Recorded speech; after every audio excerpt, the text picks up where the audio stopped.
Let's have 84x cubed plus 72x squared minus 224x minus 192. Now, I can promise you I will not have anything with those large of a numbers on the quiz. All right, this is number 72, negative 224, 192.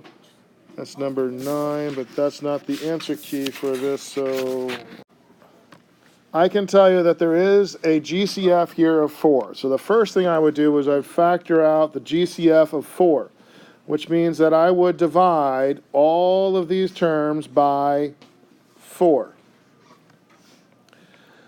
And when you do 84 divided by 4, you get 21. Still have the x cubed. 72 divided by 4, you're going to get, what is that?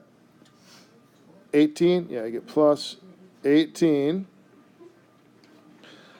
I think, right? Yeah. Yeah, 18. And x squared. 4 goes into 224. So that would be 56 times. Minus 56. X.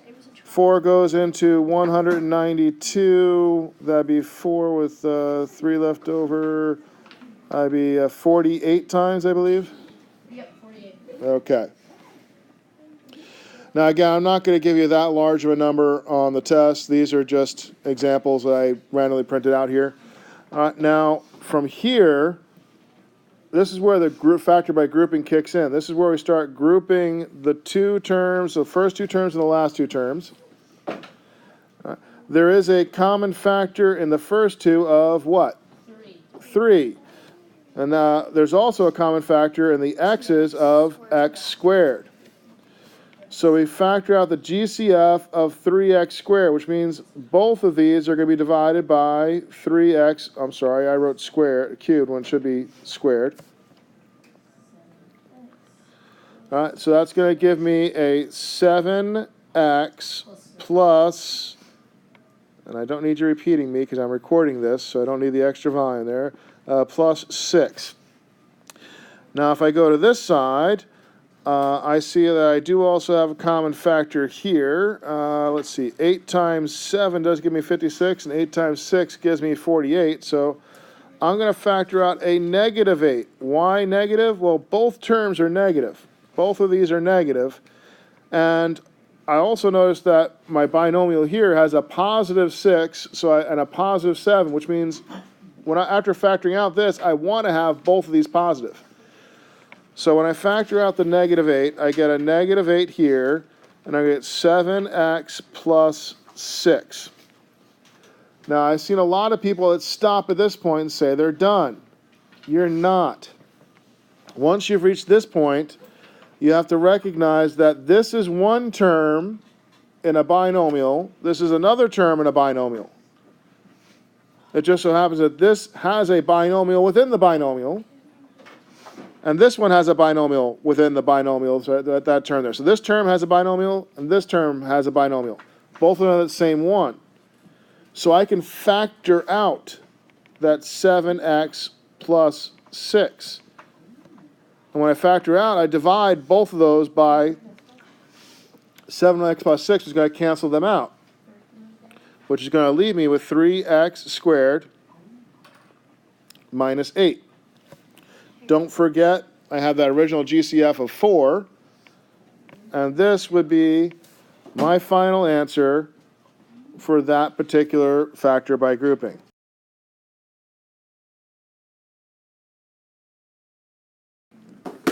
Okay, this is an example working with my period 6 class of a factor by grouping that contains a GCF. Pause the video and give it a try, and we'll be revealing the answer shortly. The GCF here turns out to be a 7, so we factor out that GCF of 7, and then we group the first two and the last two terms. We find a common factor of 3x squared in the first two, a common factor of negative 2 in the last two. Now, you could have factored out just a positive 2, but if you factored out just a positive 2, you'd end up with a plus 2 times negative 2x plus 3. Would that match this binomial? Nope. No.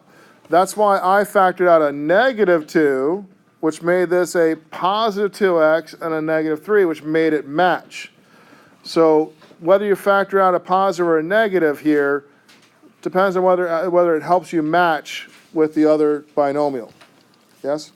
Andrew was telling me about so like if I did the 2 and then I was like they're not matching. So and he told me you could do like the -1 divided by. Yeah, if you did a positive 2, you could then factor out a negative 1, but when any additional factors that get factored out, you have to multiply by that factor up here, which means you are going to end up with that negative 2x minus 3 when you do that. So if you do the positive 2 and then you see it afterwards, you can factor out the negative 1 afterwards as a side step. You have to combine it with the GCF. It can't just factor out a negative 1 and drop it. It has to be multiplied. This is my final answer here. Don't forget to bring that GCF down as part of the final answer. This term becomes the first term of this binomial. This becomes the first term, the second term. These are the common binomial that gets put as a factor by itself. Okay, this is an example of a trinomial that has a coefficient on the x squared other than 1. All right, here's a little hint. I did put in the factors here. Factors of the first term, factors of the last term. What was the answer? Is that us? Yes, sir. All right. Okay, as you may have heard there, the bell rang as I was going over this. This is the final answer on that one. It turns out that this first row is the factors that work. So that's why I have the 1x minus 1, 8x minus 9, negative 9x, negative 8x adds up to the negative 17. Negative 1 times negative 9 gives you the positive 9, and x times 8x gives you the 8x squared, so it does work when you redo it the backwards way there. All right, thank you.